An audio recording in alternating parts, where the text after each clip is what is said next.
YouTube, hey, Casey Dimon here, TaxSaleAcademy.com. Thank you so much for joining me as we record an episode for the Tax Sale Podcast. If you enjoy listening to podcasts, be sure to check us out at TaxSalePodcast.com. We also have episodes over on our podcast that we don't post on our YouTube channel, so make sure you check us out. Again, that's TaxSalePodcast.com. Let's go and switch on over to the audio portion of the podcast at this time.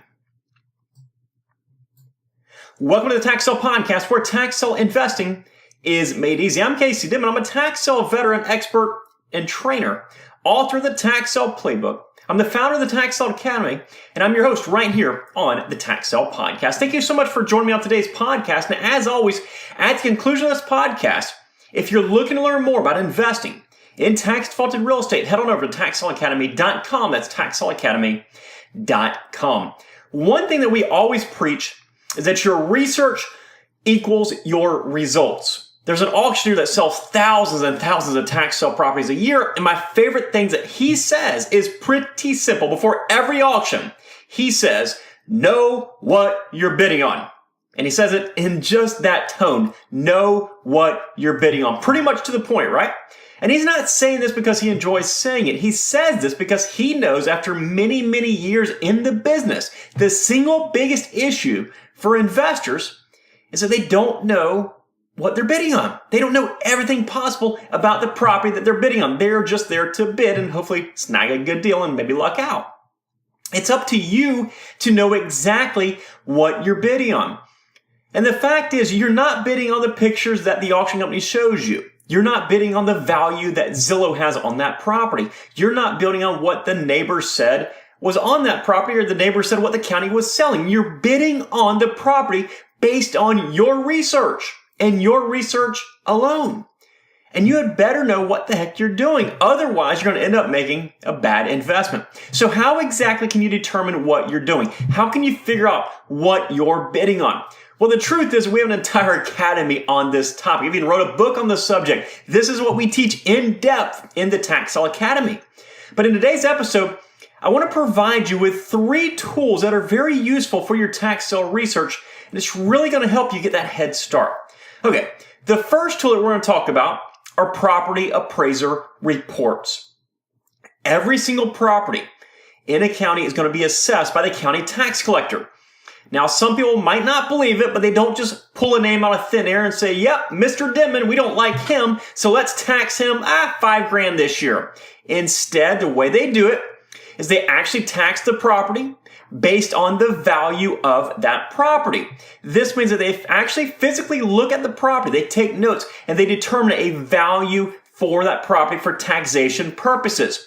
But their value is often different than fair market value, so we really aren't all that interested in the value that they place on that property. Their valuation is usually not very helpful for us. Instead, they must keep records of who was taxed what, and this is the most important part, why they were taxed what they were taxed. What exactly were those taxes based off of? How did they get that taxable value for that property? This means that the land size, shape, zoning, and other features are all going to be kept in a database. It also means that the improvements on that property that had a value placed on them for tax purposes are also logged. And the condition of those improvements, and the age, and the shape, and the size, and the updates, all this stuff is kept in the same database. This database can be referred to as the property appraiser's reports or the property assessor's reports, depending on what they typically call them in your area. And the best part is this: those reports are public record. Now, they might require some effort to access, like perhaps a trip to the county office, but in many developed areas, these reports are going to be available online with just a few clicks of the mouse. They're a tremendous resource to us as tax law investors. A second great asset is going to be called GIS. This stands for Geographic Information System. GIS is essentially an aerial view of a specific geographical area. In the most advanced GIS systems, you can imagine that you're flying an airplane above the county. As you fly along, you look down and you see the ground. Then you'll see that every single parcel has boundary lines around it, which is a tremendous help in locating properties. From there, you can add different layers. This might include zoning classifications, subdivision boundaries, tax districts, and so much more, including my favorite, recent sales history in that area. You can determine based off the actual recorded history in the public records the sales in the area around the property by looking at a map. And if you're looking for comps, this is going to be a pretty good place to start, right? Now, this is not available in every single area because there is some expense to the county involved, but when it is available, be sure to take full advantage of the GIS system. And the last resource I want to discuss on today's episode is Google Maps. This isn't exactly earth-shattering, I know, but Google Maps have proved to be a tremendous resource for my tax sale business. Now, there are several ways to locate a property and then transfer either the address or the GPS coordinates into Google Maps to determine the precise location.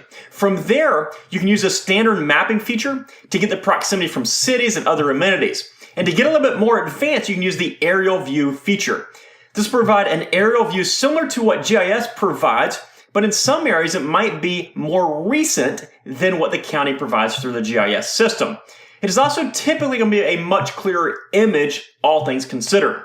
Now, I've seen more than one home that look great on photos, only to see that GIS aerial's view has it where the roof is completely missing or it's been burned through.